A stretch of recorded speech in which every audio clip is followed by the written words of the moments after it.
नमस्कार दोस्तों, तो कैसे हैं आप सभी। आप लोग का स्वागत है आज के हमारी इस नए अपडेट में। और आज जिस अपडेट की दोस्तों हम लोग बात करने वाले हैं वो है एसएससी जीडी वैकेंसी 2025। देखिए दोस्तों, 2025 में भी एसएससी जीडी के द्वारा वैकेंसी निकाला गया है और इसमें पोस्ट कितना रखा गया दोस्तों, तो 25,487 पोस्ट पे वैकेंसी निकाली गई है दोस्तों। और एक बात आप लोग ध्यान रखिएगा, पिछले साल की तरह जैसे वैकेंसी में इंक्रीजमेंट हुआ था उसी प्रकार इस साल भी पूरा चांस है कि वैकेंसी में वैकेंसी इंक्रीज होना ही होना है। ठीक है दोस्तों, तो इसमें इंपॉर्टेंट डेट्स क्या रहने वाले हैं, इंपॉर्टेंट पॉइंट क्या रहने वाले हैं, कौन एलिजिबल है, डेट्स क्या हैं और इस फॉर्म को कैसे फिल किया जा सकता है, तो इन सारी बिंदुओं पे हम लोग बहुत अच्छे तरीके से दोस्तों चर्चा करेंगे। तो आइए आप लोग के साथ शुरू करते हैं अपने इस आज के वीडियो को। और यदि हमारा यह वीडियो आप लोग को अच्छा लगे तो जरूर थोड़ा सब्सक्राइब करिए और शेयर करिए, लाइक करिए। ठीक है दोस्तों, तो आइए शुरू करते हैं। दोस्तों सबसे पहले हम लोग बात करेंगे इंपॉर्टेंस डेट की। इंपॉर्टेंस डेट क्या रखी गई है एसएससी जीडी के द्वारा, तो उसकी बात दोस्तों हम लोग कर लेते हैं। Apply start date, apply start date दोस्तों देखिए 1 दिसंबर 2025। 1 दिसंबर 2025 से दोस्तों एसएससी जीडी का ऑनलाइन आवेदन शुरू हो जाएगा। उसके बाद से दोस्तों बात करेंगे लास्ट डेट की। तो लास्ट डेट कब तक रखी गई है, 31 दिसंबर 2025 तक। 31 दिसंबर 2025 तक इस फॉर्म को हम लोग भर सकते हैं। तो देखिएगा आप लोग इस दोनों तारीखों के बीच में ही फॉर्म को कंप्लीट कर लीजिएगा, लास्ट डेट का इंतजार मत करिएगा। ठीक है, उसके बाद से फी पेमेंट लास्ट डेट, पैसा कब तक जमा किया जा सकता है, तो उसके लिए लास्ट डेट दोस्तों रखी गई है 1 जनवरी 2026, यानी 1 दिन तक ही फीस पेमेंट अधिकतम किया जा सकता है आवेदन बंद होने के बाद से। तो आप लोग इसको ध्यान में रखिएगा कि जितना जल्दी हो सके आप लोग आवेदन करके और फी पेमेंट कर दीजिए। ठीक है दोस्तों, उसके बाद से दोस्तों हम लोग बात करेंगे करेक्शन डेट की, यानी कि फॉर्म में हम लोग करेक्शन कब से कब तक कर सकते हैं, तो 8 फरवरी 2026 से लेके 10 फरवरी 2026 तक, यानी 3 दिनों तक हम लोग अपने फॉर्म में 2 बार करेक्शन कर सकते हैं। ठीक है दोस्तों, तो यहां तक करेक्शन की बात हुई। उसके बाद से करते हैं बात सर दोस्तों एग्जाम डेट्स की, मतलब एग्जाम कब से हो सकता है। तो दोस्तों एग्जाम की जहां तक बात करें, आप लोग का एग्जाम फरवरी से लेके अप्रैल के बीच में कभी भी हो सकता है। तो इसके लिए आप लोग तैयारी में लग जाइए और बहुत अच्छी ढंग से तैयारी को अपने अंजाम दीजिए। ठीक है, तो आइए चलते हैं अगले अपडेट्स पे। ठीक है, तो अगला बात है दोस्तों एप्लीकेशन फी, यानी आवेदन करेंगे हम लोग तो हम लोग को कितना फीस लगेगा, तो इसकी बात करेंगे दोस्तों। आप लोग को मालूम ही है जनरल ईडब्ल्यूएस और ओबीसी, जनरल ईडब्ल्यूएस और ओबीसी के मेल कैंडिडेट के लिए दोस्तों 100 रुपए फीस रखी गई है। जनरल ईडब्ल्यूएस और ओबीसी के मेल कैंडिडेट्स के लिए दोस्तों 100 रुपए फीस रखी गई है। और एससी एसटी और ऑल फीमेल्स, ऑल कैटेगरी की फीमेल्स, यानी कि जनरल ओबीसी ईडब्ल्यूएस और एससी एसटी की महिलाएं और एससी एसटी के पुरुष, इन लोगों का 1 रुपया भी फी पेमेंट नहीं लगेगा दोस्तों। आवेदन फी इन लोगों का नहीं रखा गया है, 0 रुपए है।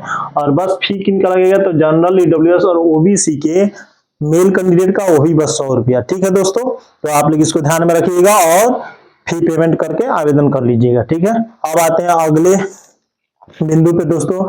तो इसमें पोस्ट कितने रखे गए हैं, तो पहले भी मैं आपको बता चुका हूं 25,487 पोस्ट रखा गया है। और आप लोग को मैं बताना चाहूंगा कि 25,487 अभी है, लेकिन आप लोग जब परीक्षा देंगे या परीक्षा देते समय या परीक्षा देने के बाद जरूर ना जरूर इस वैकेंसी में इंक्रीजमेंट होगा और यह 25,000 से बढ़ के 40,000 या 45,000 के तक पहुंच सकती है वैकेंसी। ठीक है ना, तो आप लोग निराश मत होइए, पूरा उत्साह के साथ, पूरा जोश के साथ इस परीक्षा को दीजिए और इसमें सेलेक्ट होइए, अपने माँ बाप का नाम रोशन करिए। ठीक है दोस्तों, तो आते हैं अगले अपडेट्स पे। इसमें देखिए दोस्तों कि वैकेंसी है 25,487। यदि इसको कैटेगरी वाइज देखा जाएगा तो मेल का कितना है और फीमेल का कितना है, ये भी हम लोग यहाँ पे देख लेंगे। देखिए मेल का जनरल में 10,198 पोस्ट है, ईडब्ल्यूएस मेल का 2,416 पोस्ट है, ओबीसी का 5329, एससी के 3433 और एसटी के 2,091 पोस्ट है। ठीक है मेल में। और यहाँ पे दोस्तों देखिए फीमेल में जनरल का 904, ईडब्ल्यूएस का 189, ओबीसी का 436, ओबीसी का 436, एससी का 269 और एसटी की महिलाओं का 222 पोस्ट रखा गया है। ठीक है दोस्तों, अब बात करेंगे कि एज कब से कब तक आदमी फॉर्म को अप्लाई, मतलब कि किस उम्र का व्यक्ति इस फॉर्म को अप्लाई करने के लिए एलिजिबल है। ठीक है दोस्तों, तो इसमें कैटेगरी वाइज छूट भी दी गई है, तो उसकी भी बात करेंगे। और एज कब से काउंट होगा, तो 1 जनवरी 2026 को एज आपकी इतनी होनी चाहिए। ठीक है, 1 जनवरी 2026 को जनरल और ईडब्ल्यूएस की एज कितनी होनी चाहिए, तो 18 साल से लेकर 23 साल के बीच में जनरल और ईडब्ल्यूएस के कैंडिडेट जो रहेंगे वो फॉर्म को फिल कर सकते हैं। और एज कब काउंट होगा, तो 1 जनवरी 2026 को। ठीक है, वैसे ही ओबीसी को 3 साल का छूट दिया गया है, और ओबीसी के 3 साल का छूट दिया गया है, तो ये कहां पहुंच जाएगा, 18 से 26, यानी ओबीसी के कैंडिडेट जो हैं वो 18 से 26 साल तक के जो कैंडिडेट हैं वो अप्लाई कर सकते हैं। और उसके बाद से एससी और एसटी के लिए दोस्तों 18 से 28 साल के जो कैंडिडेट्स हैं वो एससी और एसटी के, वो लोग इसमें अप्लाई कर सकते हैं। और ये दोनों है दोस्तों, ध्यान रखिएगा, महिला और पुरुष यानी कि मेल और फीमेल दोनों के लिए एक ही समान से एज रखा गया है। तो एज भी हम लोग समझ गए हैं, जनरल का और ईडब्ल्यूएस का 18 से 23, ओबीसी का 18 से 26 और एससी एसटी का 18 से 28। ठीक है दोस्तों, तो यहां तक मैं उम्मीद करता हूं आप लोगों को बात समझ में आ चुकी होगी। अब अगला पॉइंट पे हम लोग दोस्तों बात करेंगे, इसका वैकेंसी इंक्रीज होगी दोस्तों, ये कंफर्म आप लोग मान के चलिए कि वैकेंसी इंक्रीज होगी। उसके बाद से सिलेक्शन प्रोसेस क्या रहने वाला है दोस्तों, तो 3 प्रकार से इसमें सिलेक्शन प्रोसेस रहेगा दोस्तों, उसको हम लोग देखेंगे। पहला में आप लोग का होगा सीबीई यानी कि कंप्यूटर बेस्ड एग्जामिनेशन। ठीक है, कंप्यूटर बेस्ड एग्जामिनेशन हो गया, यानी कि पहले एग्जाम होगा। उसके बाद से दूसरा होगा पीईटी और पीएसटी, ठीक ना, यानी कि फिजिकल एफिशिएंसी टेस्ट और फिजिकल स्टैंडर्ड टेस्ट, यानी कि मापन होगा और भाग दौड़ होगा। ठीक है, तो इस दूसरा रहेगा ये। और तीसरा पे होगा मेडिकल, मतलब इन दोनों को आप लोग क्लियर कर लीजिएगा तो मेडिकल अगला आप लोग का प्रोसेस रहेगा। ठीक है, इन तीनों को जो भी कैंडिडेट पास करेगा उसका सिलेक्शन आसानी से एसएसजीडी में हो जाएगा। ठीक है, यहाँ पे देखिए दोस्तों, हम थोड़ा बताना चाहेंगे कि NCC C certificate, A certificate और बी सर्टिफिकेट जो होल्डर्स हैं उनके लिए यहाँ पे छूट का भी प्रावधान किया गया है, यानी कि एग्जाम में छूट दिया जाएगा। आप लोग का एग्जाम 80 क्वेश्चन रहेगा और 80 क्वेश्चन 160 नंबर का रहेगा, यानी कि ये क्वेश्चन जो रहेगा 2 नंबर का रहेगा। तो इस प्रकार से 160 नंबर आपके हुए। और देखिए आपके पास यदि एनसीसी सी सर्टिफिकेट है तो आपको 5% की छूट मिलेगी। ठीक है, यानी कि 160 का 5% यदि हम लोग निकालेंगे दोस्तों तो ए हो जाएगा आपका 8। ठीक है, 8 नंबर होगा, यानी 160 में से 8 नंबर आपको मुफ्त में ही मिल जाएंगे यदि आपके पास एनसीसी का सी सर्टिफिकेट है। ऐसे ही बी सर्टिफिकेट है तो 3% और ए सर्टिफिकेट है तो 2% नंबर आपको मुफ्त में मिलने वाले हैं इस एग्जामिनेशन में। ठीक है दोस्तों, तो इस बात को आप लोग ध्यान रखिएगा। और उसके बाद से अगला हम लोग बात करेंगे कि इसमें सीबी कंप्यूटर बेस्ड एग्जाम जो है, यानी कि यहाँ पे सीबी जो है कंप्यूटर बेस्ड एग्जाम, उसमें कौन कौन से सब्जेक्ट रहेंगे, कितने नंबर का क्वेश्चन रहेगा और कितना उसका मार्क्स रहेगा और कितना समय रहेगा, तो इस पे बात करेंगे दोस्तों। आप लोग को मालूम भी होगा, आप लोग पढ़ रहे हैं तो, लेकिन मैं यहाँ पे बता देना चाहता हूँ। देखिए सबसे पहला जो आपका सब्जेक्ट रहेगा दोस्तों जीके जीएस। जीके जीएस में आप लोग को जानते ही हैं, इतिहास भूगोल से लेके करंट अफेयर सारा चीज इसमें रहेगा। तो जीके जीएस का 20 क्वेश्चन रहेगा और कितने नंबर का रहेगा दोस्तों, तो 40 नंबर का ही रहने वाला है।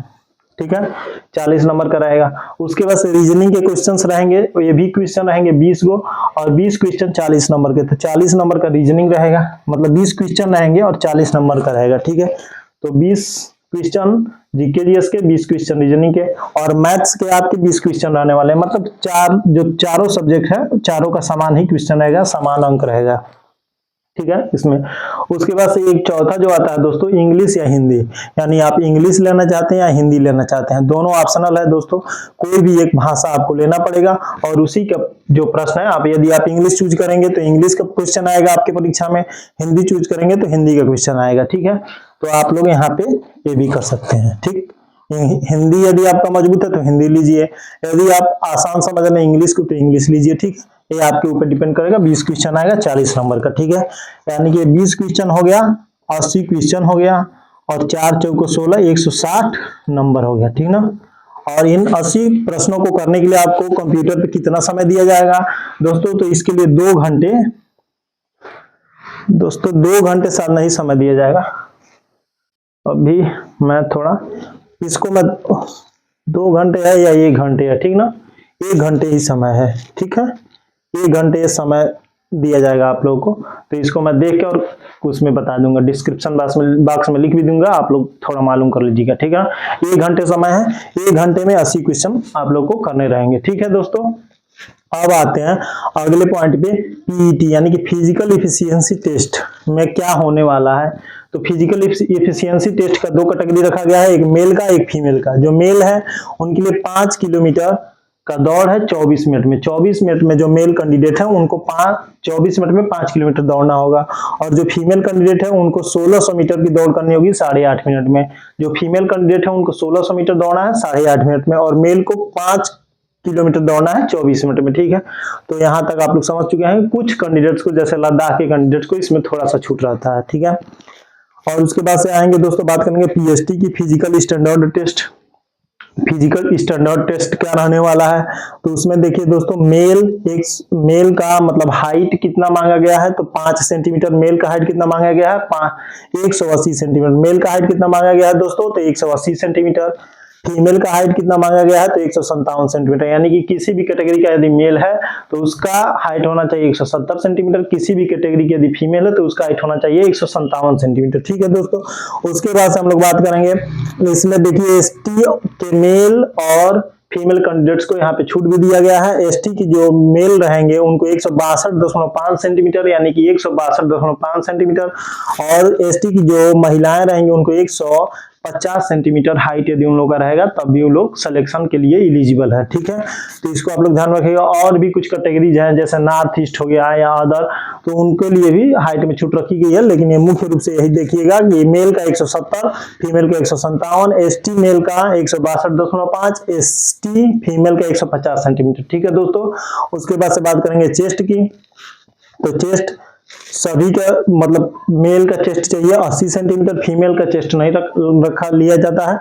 मेल का चेस्ट चाहिए 80 सेंटीमीटर, और इसमें खुला 5 सेंटीमीटर का होना चाहिए, ठीक है दोस्तों। तो ये रहे आज की वीडियो में, हम लोगों ने इन सब एसएससी जीडी के न्यू वैकेंसी पे चर्चा किया है। यदि आपको कोई प्रश्न पूछना हो तो आप लोग कमेंट बॉक्स में पूछ सकते हैं, और आप लोगों को यह जानकारी अच्छी लगी हो तो कृपया चैनल को सब्सक्राइब करें और लाइक करें, ठीक है दोस्तों। फिर मिलेंगे अगले अपडेट्स में, तो नमस्कार।